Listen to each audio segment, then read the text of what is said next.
The rain-slicked deck of the USS Everett bucked like a wild horse under Elias Harlan's boots, the Pacific storm howling as if it knew what was coming. "Don't you dare look at me like that, Eli," Admiral Reese Caldwell growled, his voice cutting through the gale, eyes locked on the rainbow pin glinting on Eli's collar like a challenge. In that frozen heartbeat, Eli yanked up his navy jacket, the salt-crusted fabric tearing at the seams, scars from Kandahar blooming raw and red across his skin, and Reese's world cracked open, seeing not the sailor, but the man who'd bled for secrets neither could bury. Eli slammed the bar door behind him that night in Seattle, the humid bite of the Puget Sound air chasing him into the anchor's drift, a dive where the whiskey burned like old regrets and the jukebox crooned Springsteen anthems for broken hearts. It was 2 years since he'd mustered out, 2 years since the Navy had chewed him up and spat him back into civilian life with a purple heart pinned to his chest and a ghost in his gut.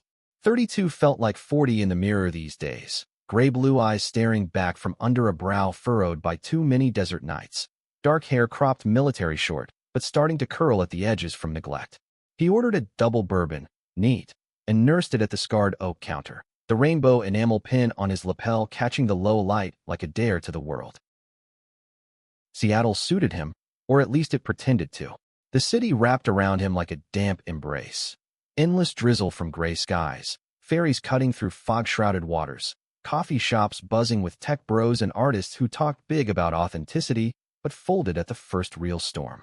Eli had washed up here after Afghanistan, trading sand for evergreens, because Washington state had marriage equality before the feds caught up, and places like Capitol Hill pulsed with rainbow flags that made him feel less like a fraud.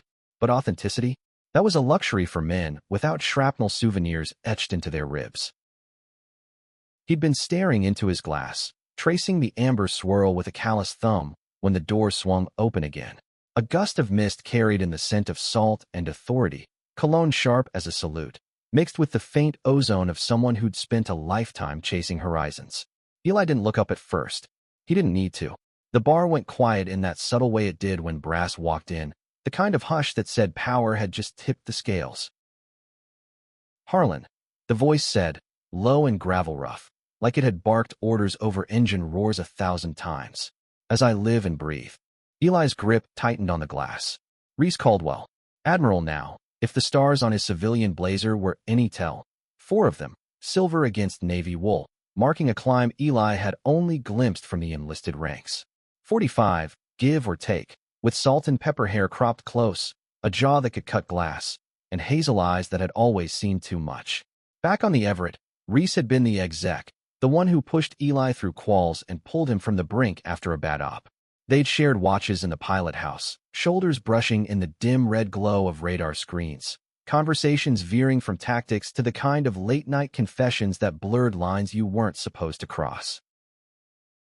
"Admiral," Eli replied, voice steady as he finally met those eyes. "No, sir, this time." Civvies meant no ranks, but the weight lingered. Reese slid onto the stool beside him, signaling the bartender with a nod that got 2 more bourbons without a word. Up close, the years had etched faint lines around Reese's mouth, deepened the crow's feet from squinting into suns over too many deployments. But the man still moved like he owned the sea, deliberate, unyielding. "Call me Reese. We're not underway." He clinked glasses, the sound sharp as a hatch latch. "Heard you were stateside. Didn't peg you for Seattle. Thought you'd chase the sun. San Diego, maybe." Eli shrugged, the motion pulling at the scar tissue under his shirt. "Sun's overrated. Burns too hot." He took a sip, letting the burn ground him. Small talk was a minefield. One wrong step, and they'd detonate the past. The pin on his lapel felt heavier now, a tiny flag of defiance he'd started wearing after Don't Ask, Don't Tell died a quiet death in 2011. Back then, on the Everett, it had been whispers in the heads, Eli's glances lingering too long on Reese during drills, Reese's hand steadying Eli's shoulder after a firefight a beat too long. Nothing spoken, nothing acted on. The Navy didn't bend for that. Reese's gaze flicked to the pin, then away, quick as a periscope dive. "Still sailing?" he asked, steering neutral. "Charter gigs. Tourists who want to play pirate without the puking." Eli forced a half-smile. Truth was, the water called him back, but every wake reminded him of the man who'd saved his life in the Gulf. Reese, hauling him from a listing RHIB, blood mixing with salt water. "You?" Command track treating you kind. Reese's laugh was a low rumble, bitter-edged. Paper pusher now. Pentagon desk. Briefing rooms full of suits who think war's a PowerPoint. He leaned in, elbows on the bar, close enough that Eli caught the faint scar above his lip. A souvenir from a bar brawl in Bahrain, or so the wardroom tales went. But I'm on leave. West Coast swing. Thought I'd drop anchor here, see the sights. The anchor's drift wasn't much for sights. Faded photos of clipper ships on paneled walls, a pool table scarred from too many bets, and a crowd of locals nursing drafts under neon signs that buzzed like angry hornets. But Reese made it feel like center stage, his presence drawing eyes. A table of off-duty cops glancing over, a bartender polishing glasses slower than necessary. Eli felt the pull too, that old current between them, dangerous as a riptide. They talked for hours, the bourbon loosening tongues, but not truths. Reese spun yarns about carrier ops in the South China Sea. Eli countered with charter mishaps, a pod of Orcus photobombing, a whale watch tour. Laughter came easy, the kind that bridged years, but under it simmered questions unasked. Why now? Why here? As the bar emptied, Reese clapped Eli's shoulder. Innocent, paternal, but the touch lingered like smoke. Walk with me, Reese said, tossing bills on the bar. Outside, the rain had eased to a mist, street lamps haloing the waterfront in gold. They strolled the piers, boots echoing on wet planks, the Space Needle a distant silhouette against the black sound. Eli's pulse thrummed with the proximity, memories flooding back, stolen moments in the OD shack, Reese's voice steady over the 1MC during general quarters, anchoring Eli when the world spun. You look good, Eli, Reese murmured, stopping at the rail where ferries ghosted by. Hole. The word hit like a rogue wave. Hole. Eli wanted to laugh, to show him the fractures, the therapy sessions where he unpacked the bomb blast in Kandahar, the hookups in Seattle bars that left him emptier, the pin that screamed what the Navy had silenced. Instead, he leaned on the rail, staring at the dark water. Appearances. You taught me that. Reese's hand found his arm again, firmer this time. I taught you a lot of things I shouldn't have. The air thickened, charged as a squall line. Eli turned, close enough to see the flecks of green in Reese's hazel eyes, the faint tremor in his jaw. For a heartbeat, the world narrowed to that space between them. Two men forged in salt and steel, teetering on the edge of what they'd denied for a decade. Then Reese pulled back, clearing his throat. Get some rest, Harlan. We'll talk tomorrow. Eli watched him vanish into the mist, the Admiral's stride unbroken, but something in his posture, shoulders squared too tight, betrayed the storm inside. Back in his cramped apartment above a Pike Place fishmonger, Eli stripped to boxers, the mirror reflecting a body mapped in scars, the long gash from shrapnel across his abs, puckered burns on his thigh, a constellation of hurts that no metal could erase. He touched the rainbow pin on his jacket, hung by the door like a talisman, and wondered if Reese had ever truly seen it, or him. Sleep came fitful, dreams tangled with deck-gray skies, and Reese's voice calling his name over the roar of jets. Morning broke gray and relentless, coffee bitter as Eli laced up his boots for a charter run. But his phone buzzed before he hit the marina. Reese. Lunch. Your call. Neutral ground? Neutral ground turned out to be a food truck pod in Fremont, where trolls loomed under bridges and hipsters queued for gourmet tacos under a persistent drizzle. Eli spotted Reese first, perched on a picnic bench with a paper tray of fish and chips, looking absurdly out of place in khakis and a Henley that hugged his broad chest. The Admiral waved him over, that easy command masking whatever churned beneath. They ate in companionable silence at first, the sizzle of grills and chatter of millennial subwoofer. Then Reese set down his fork, eyes steady. That pin. You wear it proud. Eli paused, malt vinegar sharp on his tongue. Pride wasn't the word, survival was. After DADT? Figured why not. No more hiding in plain sight.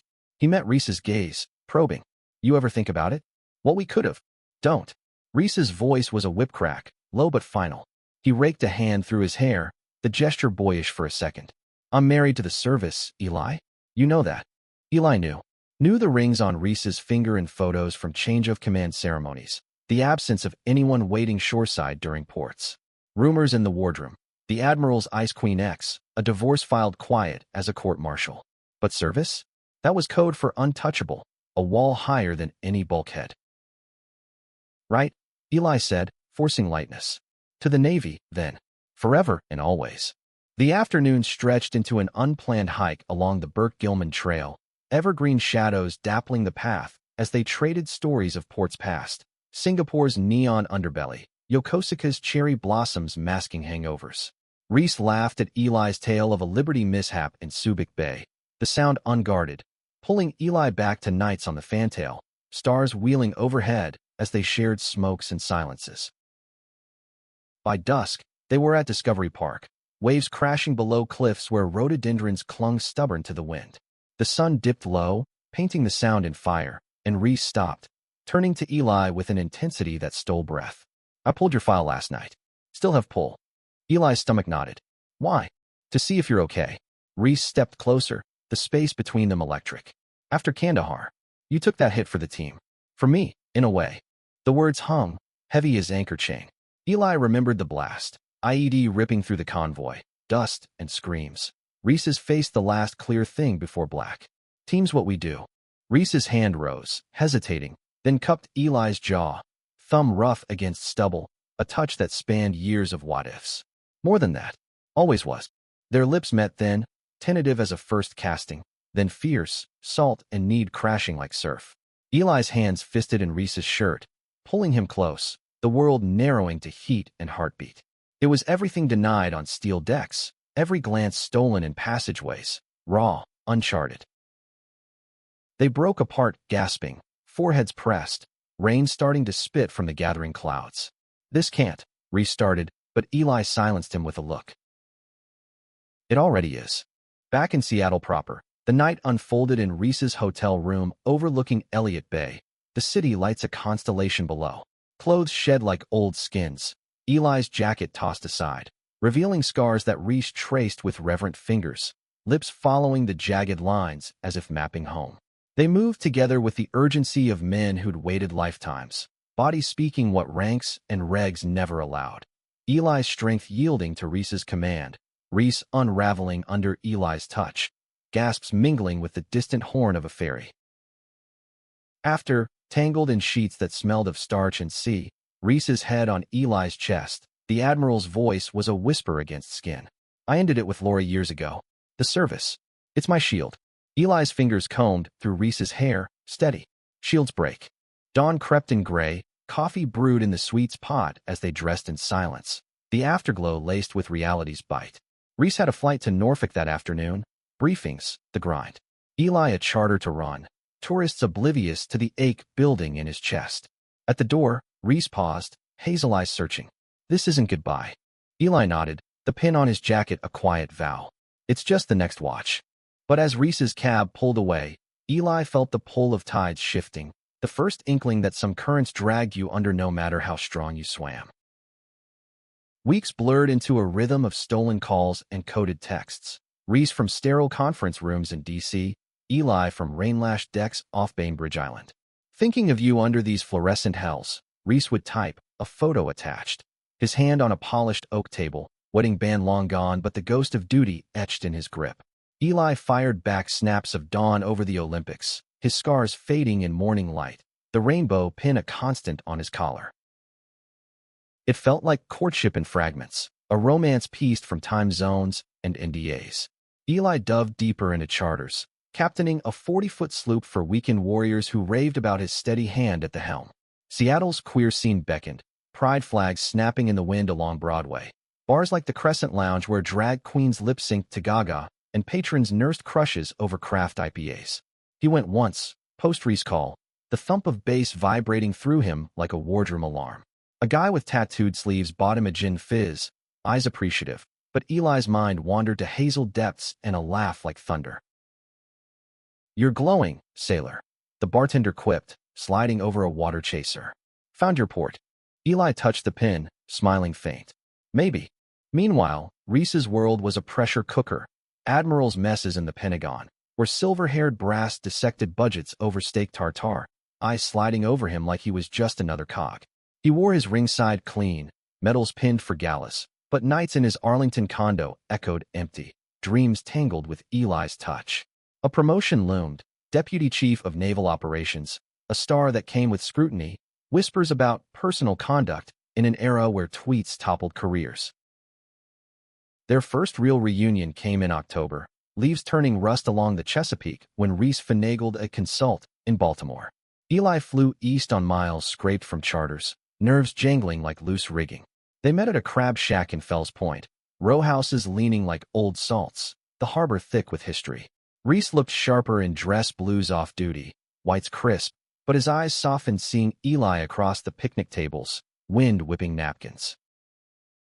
"You made it," Reese said, pulling him into a hug that lingered past polite, cologne mingling with Old Bay spice. Wouldn't miss crab cakes with the fleet's finest. They walked the brick streets after, hands brushing accidental on purpose, talk veering from ops to the ache of distance. In Reese's rental, a sleek Audi with navy plates, they drove to a quiet inlet, parking where ospreys wheeled over marsh grass. The kiss there was slower, exploratory, Reese's hands mapping Eli's scars anew under moonlight filtering through oaks. "I want more," Reese murmured against his neck, breath hot. Nights like the Everett, but without the hiding. Eli's heart clenched. "Then let's build it." That weekend etched itself in memory. Lazy mornings in a Harborview B&B. Reese's fingers tracing Eli's pin as they tangled in Egyptian cotton. Afternoons sailing a borrowed day sailor. Reese at the tiller barking mock orders while Eli trimmed sails, laughter echoing over whitecaps. Evenings at a harborside jazz club, where a saxophonist's wail mirrored the swell in their chests. For 3 days, they were just two men, Elias and Reese, falling into something profound, vulnerabilities laid bare like charts on a plotter. But reality's hook sank deep on Sunday. Reese's phone buzzed relentless, text from a yeoman about a redacted memo.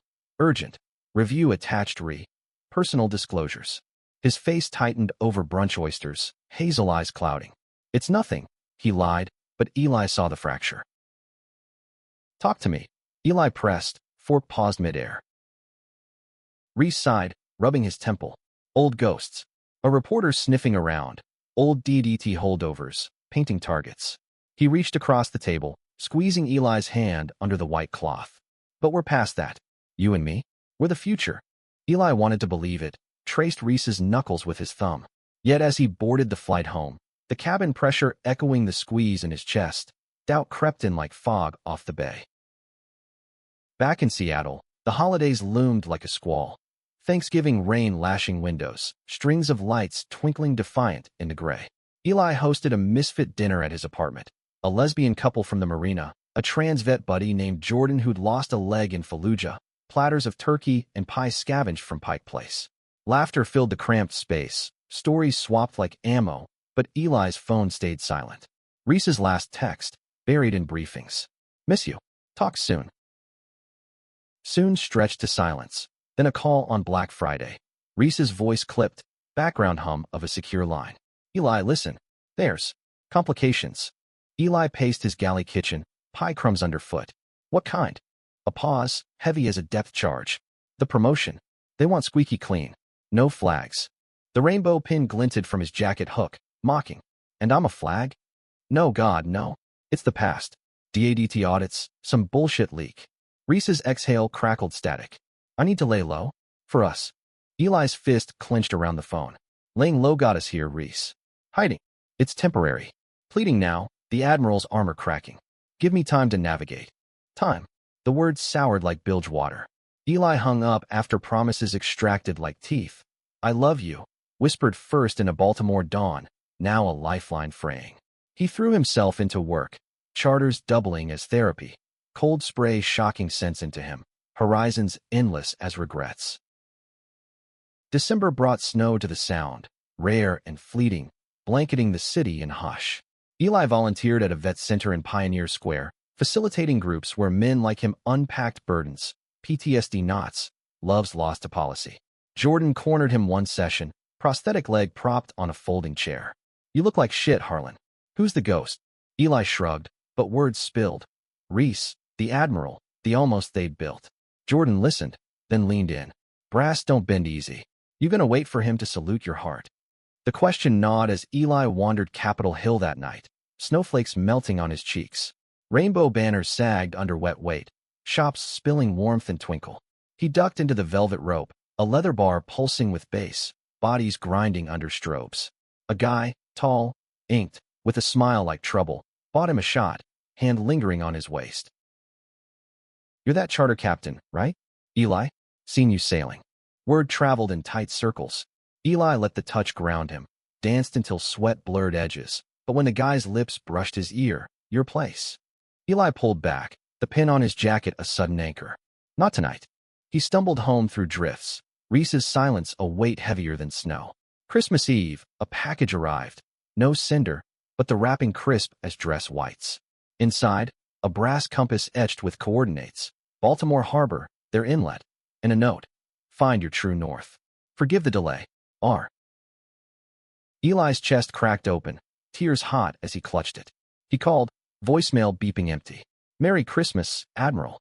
North is wherever you are." But January winds howled colder, Reese's texts sporadic. In Guam.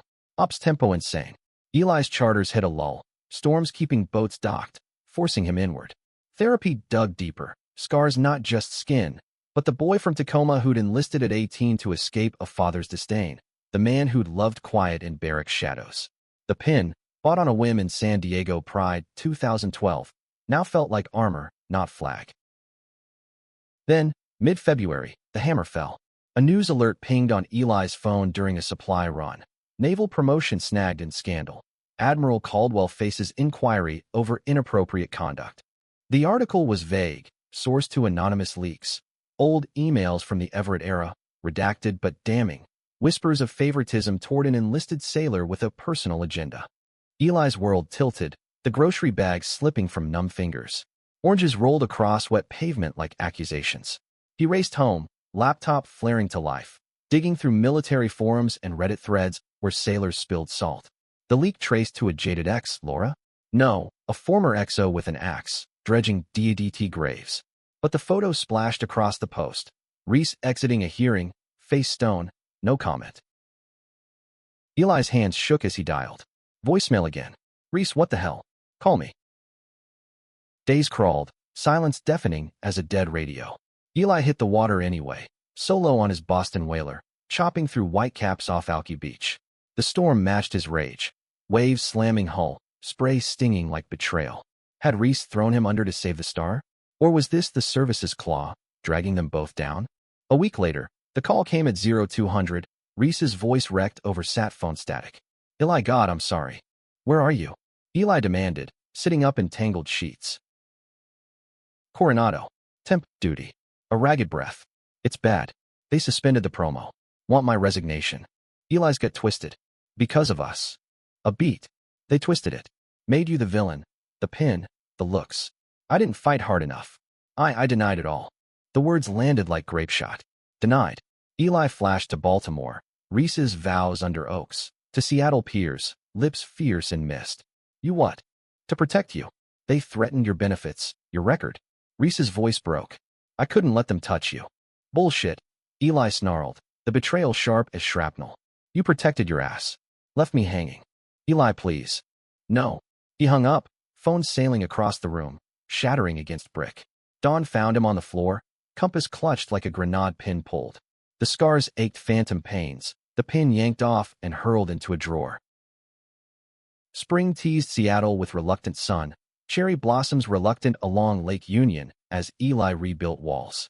He threw himself into the vet's center, groups swelling with his fire, talks on reclaiming identity, pins distributed like ammo. Jordan dragged him to a drag brunch, mimosas flowing as Queens roasted brunchgoers, laughter pulling Eli from the undertow. But Reese haunted edges, a charter client mentioning a Navy gala, a news blip on the inquiry fizzling to administrative leave. Eli ignored the emails. "I love you. Let me explain. Until May, when a knock echoed at midnight. Reese on the stoop, duffel at feet, uniform traded for jeans and a hoodie, face haggard, hazel eyes hollow. Rain slicked his hair, dripping like tears. "I resigned. Effective last week." Eli's doorframe bit into his palm. "Why?" "To find north." Reese stepped closer, compass glinting from his pocket. "Without the shield. I denied us to save face, and it cost everything." "You were right." The air hummed, old currents swirling. Eli wanted to slam the door, to rage, but the man's rawness, The Admiral stripped bare, cracked his resolve. You hurt me, Reese. Deep. I know. Reese's hand rose, not touching, offering the compass. Let me earn it back. No ranks. Just us. Eli took it, metal warm, coordinates burning under thumb. The silence stretched, then he stepped aside. One night. Talk. Inside, over cold coffee at the scarred table, truths poured. Reese's childhood in Virginia Tidewater, a father's belt for softness, the Navy as escape and cage, the divorce not from distance, but from a truth Laura sensed but he buried, the leak, not malice, but a desperate bid to outrun his own shadow. Seeing your scars that night on the Everett, it broke me open. You were brave where I wasn't. Eli listened, walls crumbling brick by brick. His own confessions followed. Tacoma trailer parks, a mother's morphine haze, enlistment as rebellion, Kandahar's blast not just metal, but the fear of dying unwhole, the pin, a fuck you to silence. Dawn painted the kitchen gold as Reese reached across, fingers lacing Eli's. I love you. Not the sailor. The man. Eli's throat tightened, pulling him close. The kiss was salt-stung, healing, slow rebuild of trust, bodies remembering paths. They tumbled to the futon, scars mapping each other anew, whispers weaving promises. Months unfolded tentative, then sure. Reese crashing Eli's charters, learning ropes with Admiral's precision, joint therapy in a Belltown office, unpacking knots side by side, pride in June, hands linked under rainbow arches, the pin shared on matching lapels. Summer peaked in a road trip down the Oregon coast, craggy shores, bonfires where Reese proposed, not with rings, but words, build a life. No hiding. Eli said yes under stars, compass true. Fall brought Haven Point, a sleepy coastal town in Washington where Reese's savings bought a fixer-upper overlooking the strait, white clapboard needing paint, but windows framing sunsets like paintings. They moved in tandem, Eli's maritime charts mingling with Reese's dog-eared Tom Clancy novels, a garden coaxed from clay where tomatoes blushed red as first kisses. Challenges lingered, Reese's pension fights, Eli's nightmares spiking with autumn winds, but they navigated as crew, hands steady on tiller and heart.